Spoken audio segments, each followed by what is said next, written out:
राधे राधे मेरे प्रिय भक्तों, इस बार देवउठनी एकादशी को लेकर सभी लोगों के मन में बहुत बड़ी असमंजस की स्थिति है, क्योंकि कुछ लोग तो देवउठनी एकादशी 1 नवंबर की बता रहे हैं, पर कुछ लोग देवउठनी एकादशी 2 नवंबर की बता रहे हैं। इसी के साथ में तुलसी विवाह हमें किस दिन करना है, तुलसी विवाह करने का शुभ मुहूर्त क्या है और देव उठान हमें कब करना है, और भी बहुत सारी अद्भुत जानकारी इस वीडियो में हम देने वाले हैं। भक्तों, सबसे पहले हम यह जान लेते हैं कि इस बार हमें देवउठनी एकादशी किस दिन माननी है और इसका व्रत कब रखना है। तो सबसे पहले आप देवउठनी एकादशी की तिथि कब से शुरू हो रही है और कब समाप्त होगी जान लीजिए। भक्तों, कार्तिक मास शुक्ल पक्ष की देवउठनी एकादशी तिथि 1 नवंबर 2025 शनिवार की सुबह 9:12 पर होगी, और भक्तों इसकी समाप्ति अगले दिन 2 नवंबर 2025 रविवार की सुबह 7:31 पर होगी। वैसे यहाँ पर देखा जाए तो उड़िया तिथि के अनुसार 2 नवंबर 2025 के दिन ही देवउठनी एकादशी माननी चाहिए, पर इस दिन तुलसी विवाह भी होता है, और तुलसी विवाह हमेशा शाम के समय या रात्रि के समय ही होता है, और 2 अक्टूबर के दिन सुबह के समय ही हमारी एकादशी तिथि समाप्त हो जाएगी और इसके बाद द्वादशी तिथि लग जाएगी। इसलिए मेरे प्रिय भक्तों, इस बार की देवउठनी एकादशी का व्रत आप सभी लोगों को 1 नवंबर 2025 ही रखना चाहिए, और तुलसी विवाह भी इसी दिन करना चाहिए। वैसे एकादशी द्वादशी से मिली हुई होती है, उस दिन का व्रत रखना ज्यादा सही माना जाता है, जो कि 2 नवंबर 2025 के दिन रहेगी।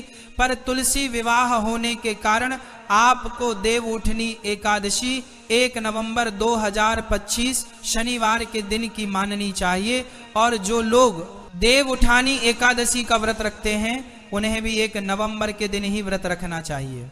भक्तों, हम आशा करते हैं आपको स्पष्ट रूप से यह जवाब मिल गया होगा कि आपको देवउठानी एकादशी का व्रत और तुलसी विवाह 1 नवंबर को ही करना है। अब मेरे प्रिय भक्तों, जो लोग 1 नवंबर को देवउठनी एकादशी का व्रत रखेंगे उनको अपने व्रत का पारण कब करना है, मतलब व्रत कब खोलना है, यह भी जान लीजिए। देवउठानी एकादशी का व्रत हमेशा शुभ मुहूर्त में ही खोलना चाहिए, और इस बार 2 नवंबर को हरिवासर का समय दोपहर के 12:30 बजे तक रहेगा, और हरिवासर के समय में हमें व्रत नहीं खोलना चाहिए।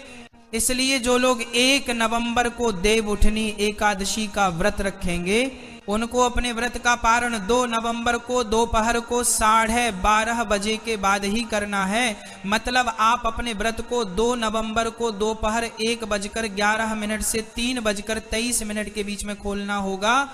भक्तों, उसके बाद में जो लोग 2 नवंबर को देवउठनी एकादशी का व्रत रखेंगे वह लोग अपने व्रत का पारण 3 नवंबर को करेंगे, और व्रत खोलने का शुभ मुहूर्त 3 नवंबर 2025 सोमवार को सुबह 6:34 से 8:46 के बीच में अपने व्रत को खोल सकते हैं। भक्तों, अब हम जानते हैं कि 1 नवंबर को तुलसी विवाह करने का शुभ मुहूर्त क्या है। 1 नवंबर 2025 शनिवार के दिन तुलसी विवाह करने का शुभ मुहूर्त शाम 5:36 से शाम 6:54 के बीच में कर सकते हैं, और अगर आप लेट भी हो जाए तो भी आप तुलसी विवाह कर सकते हैं। मेरे प्रिय भक्तों, इसी के साथ में 2 नवंबर को रविवार का दिन होगा, और रविवार के दिन तुलसी जी को छुआ नहीं जाता है। इस वजह से 1 नवंबर के दिन पढ़ने वाली एकादशी ही सर्वश्रेष्ठ देवउठानी एकादशी मानी जाएगी, और यही दिन तुलसी विवाह का लिए सही रहेगा। देवउठनी एकादशी साल की सबसे बड़ी एकादशी मानी जाती है, और इसे देवउठान और हरिप्रबोधिनी एकादशी भी कहा जाता है, और इस एकादशी के व्रत को रखने से हमारे कई सारे पाप नष्ट हो जाते हैं, और भगवान विष्णु और माता लक्ष्मी जी का आशीर्वाद भी प्राप्त होता है। भक्तों, अब हम आशा करते हैं कि आपको देवउठनी एकादशी से जुड़े हुए सारे प्रश्नों के उत्तर सही से मिल गए होंगे, पर अभी भी अगर आपके मन में कोई प्रश्न है तो वह आप हमसे कमेंट करके पूछ सकते हैं, और आप हमारी यह वीडियो कहां से देख रहे हैं कमेंट में जरूर बताएं। राधे राधे।